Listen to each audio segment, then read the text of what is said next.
بسم اللہ الرحمن الرحیم۔ اللہ تعالیٰ کے بابرکت ناموں کے فوائد اور ان کے وظائف، یہ سلسلہ ہم نے شروع کیا ہوا ہے۔ آپ ہمارے چینل کو وزٹ کرتے ہوئے ہماری ویڈیوز دیکھ سکتے ہیں کہ ہم نے اسماء الحسنی یعنی اللہ کے بابرکت ناموں پر بے شمار ویڈیوز بنا دی ہیں، جس میں ہم نے اللہ تعالیٰ کے بابرکت ناموں کے فوائد اور ان کے وظائف بیان کر دیے ہیں، جس میں بے اولادی کا وظیفہ، بانجھ عورت کو اولاد نہ ہوتی ہو تو وہ کون سا عمل کرے، اللہ کے کس بابرکت نام کا ورد کرے تو اللہ تعالیٰ بانجھ عورت کو بھی اولاد عطا فرما دے گا۔ یہ ساری ویڈیوز ہم نے بنا دی ہیں، آپ ہمارے چینل کو وزٹ کریں اور ان ویڈیوز کو ضرور دیکھیں، انشاءاللہ بہت فائدہ ہوگا۔ اگر آپ ہمارے چینل پر نئے ہیں تو آپ سے گزارش ہے کہ سب سے پہلے چینل کو سبسکرائب کر دیں تاکہ اسی طرح کی ہماری ہر آنے والی نئی ویڈیو سب سے پہلے آپ تک پہنچے۔ ویڈیو اچھی لگے تو لائک ضرور کیجئے گا اور ویڈیو کے بارے میں کمنٹس بھی ضرور کیجئے گا کہ آپ کو یہ ویڈیو کیسی لگی۔ اچھی لگے تو اس کو شیئر بھی ضرور کر دیجئے گا۔ آج ہم اللہ کے جس بابرکت نام کا فائدہ اور وظیفہ لے کر آپ کی خدمت میں حاضر ہیں وہ ہے الوہاب۔ الوہاب، جس کا ترجمہ یہ ہے بغیر عوض کے، بغیر کسی مطلب کے خوب دینے والا۔ اللہ کو ہم سے کوئی لالچ نہیں ہے، اللہ کو ہم سے کوئی عوض نہیں چاہیے، اللہ کو ہم سے کوئی فائدہ نہیں چاہیے۔ ہم اللہ کے محتاج ہیں، ہم اللہ کے ضرورت مند ہیں، تو وہ بے نیاز ہے، وہ بغیر کسی لالچ کے ہمیں دے رہا ہے، بغیر کسی مطلب کے ہمیں عطا فرما رہا ہے۔ تو الوہاب کا مطلب ہے بغیر عوض کے خوب دینے والا اور کثرت سے عطا کرنے والا، یہ اس کا ترجمہ ہے۔ تو اس کا فائدہ ہم آپ کو بتاتے ہیں۔ اس کا فائدہ یہ ہے کہ جو بندہ اس کا عمل کرے تو ان کو کیا انعامات ملتے ہیں، کیا فائدے ملتے ہیں، ضرور سماعت کیجئے۔ فقر و فاقہ یعنی غربت اور تنگ دستی سے پریشان حال لوگ اس اسم کو ہمیشہ پڑھتے رہیں، انشاءاللہ تعالی اللہ تعالیٰ ایسی نجات عطا فرمائے گا کہ آپ بھی حیران ہو جائیں گے۔ چلتے پھرتے کوئی تعداد متعین نہیں ہے، کوئی تعداد مخصوص نہیں ہے کہ اتنی بار آپ نے پڑھنا ہے۔ جو غربت سے تنگ ہیں، فقر و فاقہ کا عالم ہے، تنگ دستی کا عالم ہے، وہ چلتے پھرتے اٹھتے بیٹھتے جب بھی وقت ملے، وضو بے وضو جس طرح بھی ہوں، آپ اس کا ورد اپنی زبان پہ جاری رکھیں، انشاءاللہ تعالی اللہ غربت سے، فاقہ کشی سے ایسی نجات عطا فرمائے گا کہ آپ بھی حیران ہو جائیں گے۔ اور جو شخص اس کو لکھ کر، الوہاب کو لکھ کر اپنے پرس میں، اپنے بٹوے میں، اپنی جیب میں رکھے گا، جب بازو کے ساتھ باندھ لے گا تو اللہ تعالیٰ اس کی بھی غربت ختم کر دے گا اور اس کو مالا مال فرما دے گا۔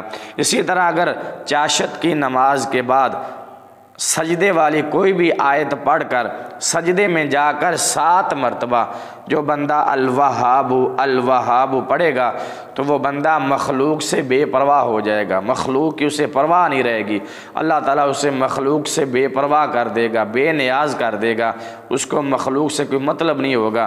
اللہ تعالیٰ ایسا اس کو خوشحال کر دے گا، ایسی اس پر مہربانی کر دے گا، ایسے انعامات کی بارشیں اس پر برسائے گا کہ وہ بندہ پھر مخلوق خدا سے، اس مخلوق سے، ان بندوں سے وہ بے پرواہ ہو جائے گا۔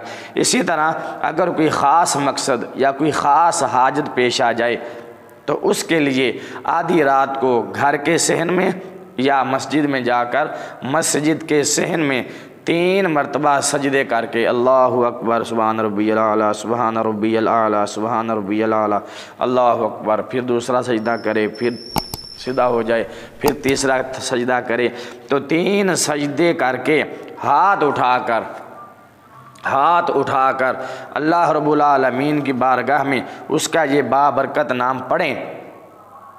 100 مرتبہ اس کو پڑھنا ہے، 3 سجدے کر کے ہاتھ اٹھا کر الوہاب الوہاب الوہاب اللہ کے اس بابرکت نام کو 100 مرتبہ پڑھیں، انشاءاللہ آپ کی وہ حاجت پوری ہو جائے گی، آپ کا وہ مقصد پورا ہو جائے گا، آپ اپنے مقصد میں کامیاب ہو جائیں گے، اللہ تعالیٰ آپ کو کامیاب اور سرخرو فرمائے گا۔ شروع اور آخر میں درود شریف پڑھنا نہ بھولیے۔ جیسا کہ میں ہر ویڈیو میں کہتا ہوں کہ جو بھی عمل کرنا ہے، جو بھی وظیفہ کرنا ہے، جو بھی آپ نے ورد کرنا ہے، اس کے شروع میں اور اس کی آخر میں آپ نے درود شریف کم از کم 3 مرتبہ یا 11 مرتبہ ضرور پڑھنا ہے۔ اس سے قبولیت کی امید بڑھ جاتی ہے۔ اسی طرح جو بندہ 300 مرتبہ فجر کی نماز کے بعد، فجر کی نماز ادا کر لینے کے بعد 300 مرتبہ الوہاب الوہاب الوہاب جو 3 تسبیحاں بنتی ہیں، 300 مرتبہ جو بندہ اللہ کے اس بابرکت نام کا وظیفہ کرے گا، اللہ تعالیٰ اس کے لیے رزق کے دروازے کھول دے گا، اپنی رحمتوں کے دروازے کھول دے گا، اللہ تعالیٰ اس کے لیے رزق کے دروازے کھول دے گا۔ اور فراخی رزق کے لیے، رزق میں اضافے کے لیے، کاروبار میں برکت کے لیے، دکان میں برکت کے لیے جو بندہ چاشت کے وقت 4 رکعت پڑھ کر سجدے میں جا کر 104 مرتبہ، زیادہ نہیں 104 مرتبہ یا وہاب پڑھے گا، اگر اتنا وقت نہ ہو تو صرف 50 مرتبہ پڑھ لے، جو بندہ پڑھے گا اللہ تعالیٰ اس کے کاروبار میں برکت ڈالے گا، اس کی دکان میں خیر و برکت ہوگی، اس کے رزق میں برکت ہوگی۔ تو یہ ایسے اعمال ہیں اللہ کے بابرکت ناموں کے جو آزمائے ہوئے ہیں، آزمودہ ہیں، مجرب ہیں، جن کا تجربہ کیا گیا ہے، فائدے مند ہیں۔ آپ بھی ان پر عمل کیجئے اور دیکھیں کہ اللہ کے ناموں کی کیسی برکات ہوتی ہیں، اللہ کے ناموں کی برکتوں کی کیسی بارشیں نازل ہوتی ہیں۔ اللہ تعالیٰ آپ کو اور ہمیں عمل کرنے کی توفیق عطا فرمائے۔ ویڈیو دیکھنے کا شکریہ۔ اگلی ویڈیو تک کے لیے اجازت دیجیے۔ اگر ابھی تک آپ نے ہمارے چینل کو سبسکرائب نہیں کیا تو چینل کو سبسکرائب کر دیں اور بیل کا بٹن دبا دیں تاکہ ہماری اسی طرح کی ہر آنے والی نئی ویڈیو کا نوٹیفیکیشن سب سے پہلے آپ کو پہنچے۔ اللہ حافظ۔ السلام علیکم ورحمۃ اللہ وبرکاتہ۔